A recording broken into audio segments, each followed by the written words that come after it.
Bom, vocês querem Edbert começar é como? bom, A pô. gente, a gente vai dar as perguntas que o pessoal fez pro Guão? Pra mim, não. Pergunta pro Jockster. É, não, logicamente, Eu sou né? só um mensageiro. Mandaram as perguntas pra você. Você tem alguma pergunta aí já entalada? Então, eu separei algumas perguntinhas, porque, assim, são perguntas bastante... com bastante Polêmicos? substância. Ah, Vão tá. exigir bastante tempo e desenvolvimento do nosso convidado, entendeu? Beleza. Então, assim, a pergunta que eu vou primeiro pegar aqui é do Skeleton TWT Oficial. Toxa e Revolta sempre falam da importância dessa energia de Jungle Sup numa partida competitiva. Ah, essa primeira pergunta aqui é sobre meta no geral e sobre competitivo. Aí depois eu Ah, vou tá. passar para pergunta sobre o sistema. Beleza. Continuando. Em Toxa e Revolta sempre falam da importância dessa energia de Jungle Sup numa partida competitiva. Você acha que esse é um dos conceitos em que os times brasileiros mais pecam ou tem algo ainda mais crucial que faz o nível dos times ser baixo? Polêmica. Polêmica, polêmica. Eu acho que tem vários fatores, obviamente, para os times brasileiros pecarem, principalmente quando a gente vai lá para fora. Mas com certeza, eu concordo. Eu acho que sinergia, suporte jungle é algo que a gente não vê aqui no Brasil. Eu acho que a Loud é o time que faz isso melhor, inclusive. Mas a gente não vê aqui no Brasil o Sup e o Jungle jogando como uma unidade realmente. Inclusive, eu estava ontem na casa do Micão e a gente estava assistindo uns replays antigos nossos. E eu percebi, tipo, que eu e o Revolta, por exemplo, que era isso era algo que o Peter ele tentava colocar bastante na gente, de fazer isso todos os dias, praticamente a gente estava treinando isso e pensando nisso, que é você jogar como uma unidade mesmo. Então, mesmo que o seu jungler tá, por exemplo, limpando o topside e eu tô bot, se a gente sincronizar o nosso recal, a gente consegue abrir pelo mid, por exemplo, e controlar alguma visão. Então, acho que é um ponto, sim, muito importante no competitivo e no meta em geral. E é algo que realmente os times brasileiros pecam. E é algo que a gente vem trabalhando aqui na NTZ e acredito que todos os outros times estão trabalhando também para melhorar. Você acha que esse critério pode ser um dos que mais consistem dessa dificuldade da gente conseguir transformar um jungler do Academy do CBLOL em um jungler do CBLOL oficialmente, de uma forma regular? Porque, assim, os junglers que mais deram certo do Academy, que subiram, até hoje é só o Dizames, que conseguiu se estabilizar. Porque a gente vê o caso do Gucci, o Gucci veio pra cá, ficou alguns splits e foi muito contestado e foi logo mais depois foi rebaixado, né? De volta pra Academy. Você vê um pouco disso aí pra poder dificultar, porque às vezes você precisa de muita maturidade, muita experiência, de um entrosamento muito absurdo. Então, mesmo que a gente veja alguns personagens da Jungle subindo, como o Scary e o Drake Hero, só o Dizão a gente realmente viu se estabilizando. Você acha que isso pode ser um dos fatores que mais determinam nesse quesito?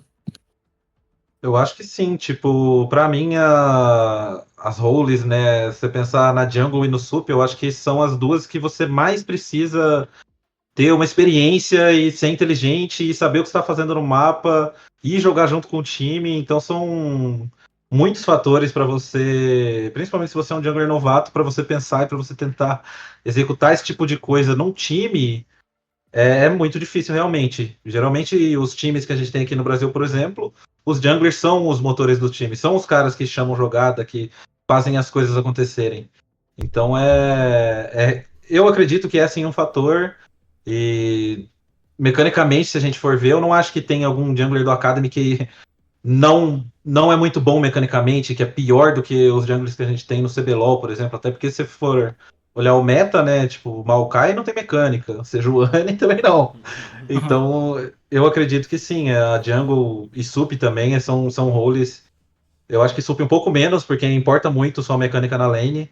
Mas são lanes que você precisa, assim, de muito mais do que só mecânica para você se destacar, né?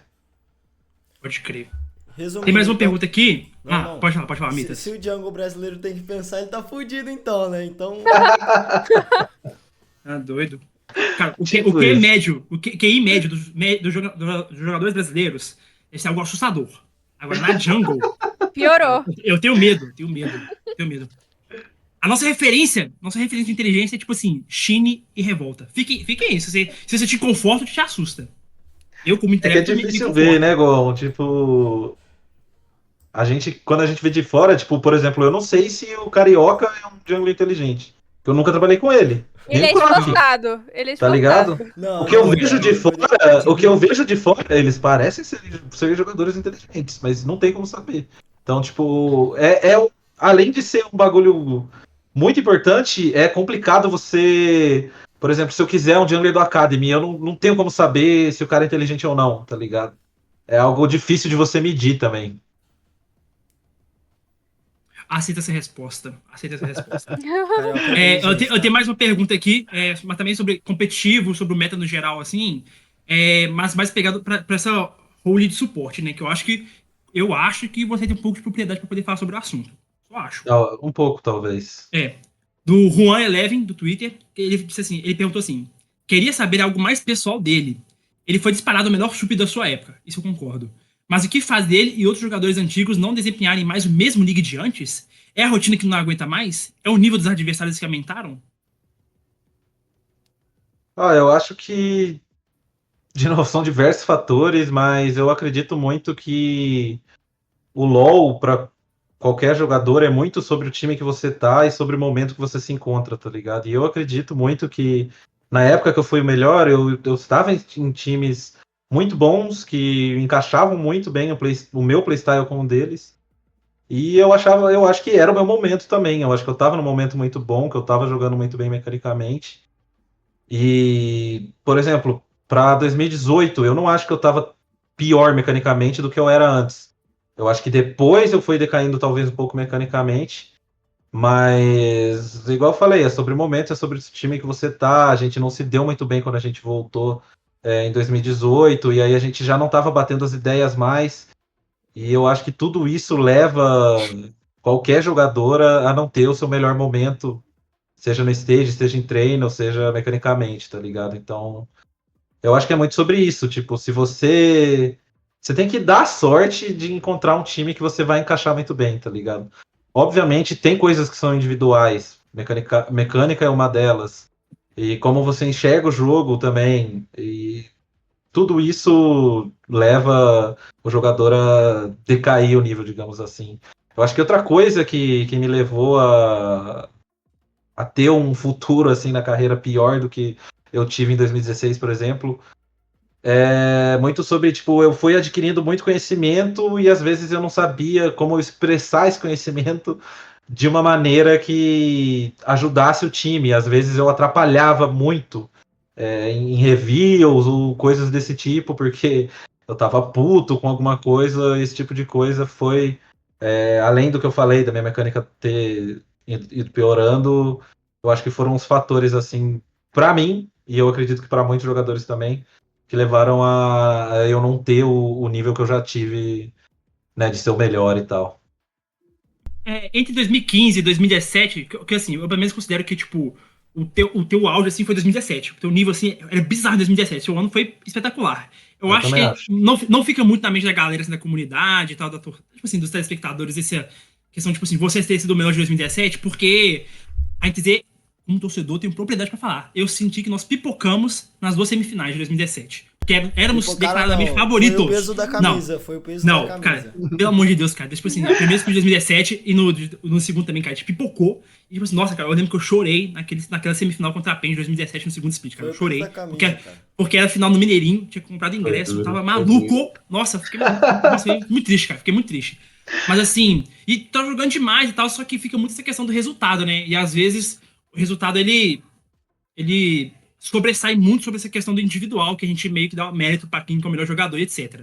Nesse período assim que você estava no auge, eu também acho que o seu 2018 foi muito bom, só que depois, 2019, que tipo assim, foi aparecendo suporte e foi ficando mais. O nível desse foi sobressaindo. Nesse período seu auge, 2015 a 2017, estavam com quantos anos?